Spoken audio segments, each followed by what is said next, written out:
Hey guys, so today I'm going to be sharing with you some of the pros and the cons to living in the Orlando, Florida area. Now, I'm not from here, so before I moved to the area, I was shoveling snow every day, and I gotta admit that I envisioned this perfect place with sunshine, beaches, and a lot of theme parks. And while that's true to the most part, there are a lot of pros that come with it, and certainly a lot of cons too. So today I'm going to be sharing you some of my experiences of the pros and cons to living in the area, and if you're excited to learn about them, stay tuned.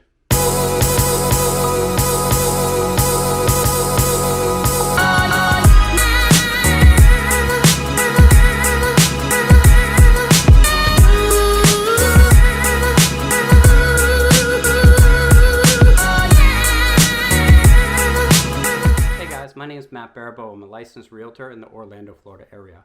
Now, I absolutely love what I do, and I would love to help you with any of your real estate goals, whether you're thinking about buying or selling or anything in between, and you're on the fence about moving here. Feel free to give me a call, text, email, anything. I'm here for you. Just reach out to me. And let's face it, the only way I know you're out there is when you reach out. So you could be sitting in your bed right now. You could be sitting in Egypt somewhere. I don't know unless you reach out to me. So call, text, email, whatever works best for you. Even a link in the description. I'm here for you, and I would love to talk about your real estate goals. One of the pros to living here in the area has got to be the weather.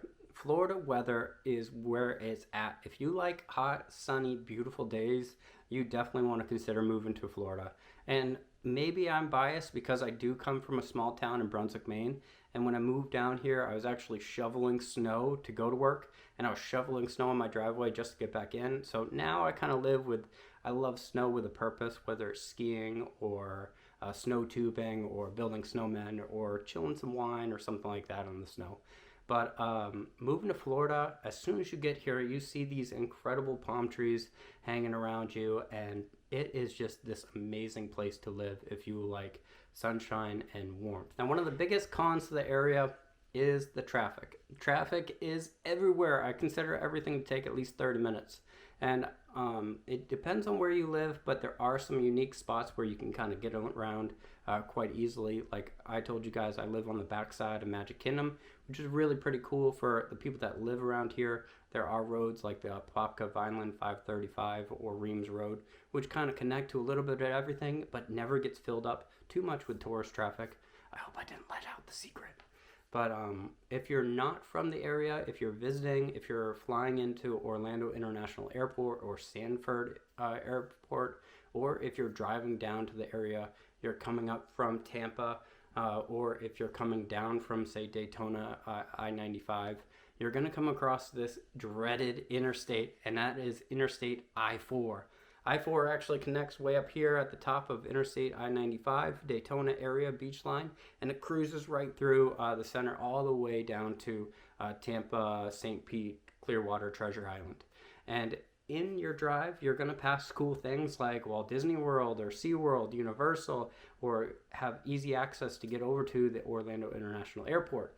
But you're also going to find that it is just madness. I mean, it is crazy interstate with crazy drivers, and I hope you're not one of them or ever get stuck there. There's definitely plenty of roads to go around it. Trust your friend Google because they can definitely help you. But there's usually just a traffic jam on that area because a lot of people are visiting from all around the world, and it's definitely one of those main bloodline roads, and it can definitely make my blood boil when I'm on it. But if I'm showing you property or I'm driving to your house to sell it, I will definitely take I-4, but otherwise I will try and avoid it to the best of my ability, and I would advise the same for you.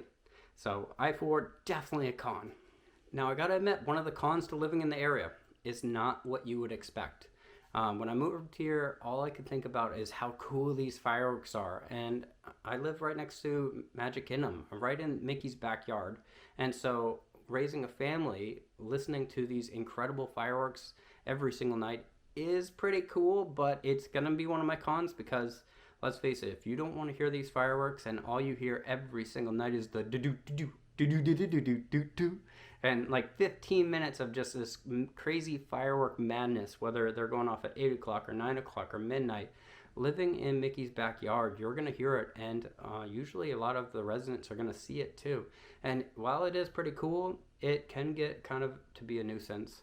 My kids get a little scared. I usually try and put them to bed after the first round of fireworks because they will hear it and they will even program themselves to say, "Hey, Dad, the fireworks haven't gone off yet. Why are you putting me to bed?"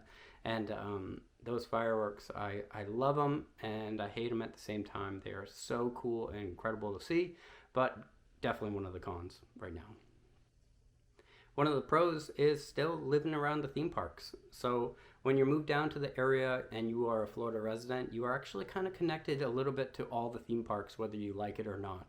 And so a Florida resident, you're going to get deals on all the parks and perks of all the experiences in the area because you're somebody that's going to be promoting it to your friends and family and people that are visiting or traveling to the area, whether you're part of the hospitality industry or not. Now, one of the big draws to moving here is working for that hospitality industry. A lot of people come down here and they might work for the hotels, whether it's front desk or timeshare or bellman or concierge or anything in between. And being a member of that hospitality industry welcomes you into this whole world of being a new family and incredible perks. So discounts at restaurants or free Gatorland tickets or free airboat rides or half off jet skis or experiences you would never believe. You get so many different perks. Great website that shows off some of those hospitality industry perks is floridahia.com. A lot of people go there to become a member of the hospitality industry and all the perks that they're ready to give you just for being associated in the industry. When I moved down here, I was a part of that kind of family. I worked for Expedia. I applied for the job when I was still living out of state, and they welcomed me in, and it was really pretty cool. I've got lots of friends and families that I've met over time, and I thank them all for welcoming me to the area. So definitely something for you to consider if you're moving here and you're looking for a job. Check it out. Now, everybody's different, and so these are just some of the things that I've found to like and not like about the Central Florida area. And honestly, before I get too much further, I would love to hear from you. If you've ever visited here or just moved here, or what you're envisioning Florida may be, what are some of the pros and cons of what you feel would be living like in this area? Feel free to drop a comment right below here. I will respond to it as soon as I can, and I would love to hear from you. So I look forward to seeing that. Now, I gotta admit, I'm kind of a ski bum at heart. Skiing is definitely one of my passions, and I love skiing down mountains or going for hikes, walking up mountains. And that being said, I'm probably not going to find too much of that in the Central Florida area, and that's been a little bit tough for me. There is a cool place called Sugarloaf Mountain, which is in Claremont, Florida, and I joke with people saying I'm going to Sugarloaf because Sugarloaf Mountain is this awesome ski resort in Maine that I used to love going to visit, but it's nothing like that here. It's just this little guy that you can kind of cruise up. But there are plenty of beautiful state parks and places that you can go see. So whether it's Lake Louisa or Wekiva Springs or Blue Springs State Park, there are some incredible parks that you can go check out, and it is very different. There's even a cool place just right up the kind of Central Florida road called the Devil's Den, and it is this kind of natural spring hole in Florida, and it's so cool because you kind of walk down these crazy steps and you're in this like sinkhole oasis and you're looking up at the sky with the sun coming through. It is incredible. I would definitely recommend you checking it out if you like snorkeling or swimming.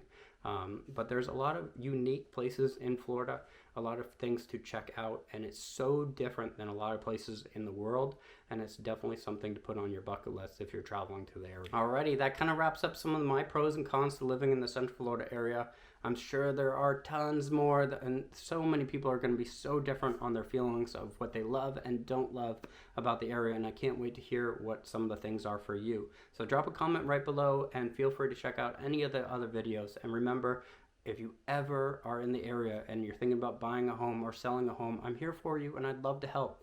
Again, my contact info is right here, so reach out to me, give me a call, text, email, reach out any way that's convenient for you, and I can't wait to talk with you. I'll catch you on the next one.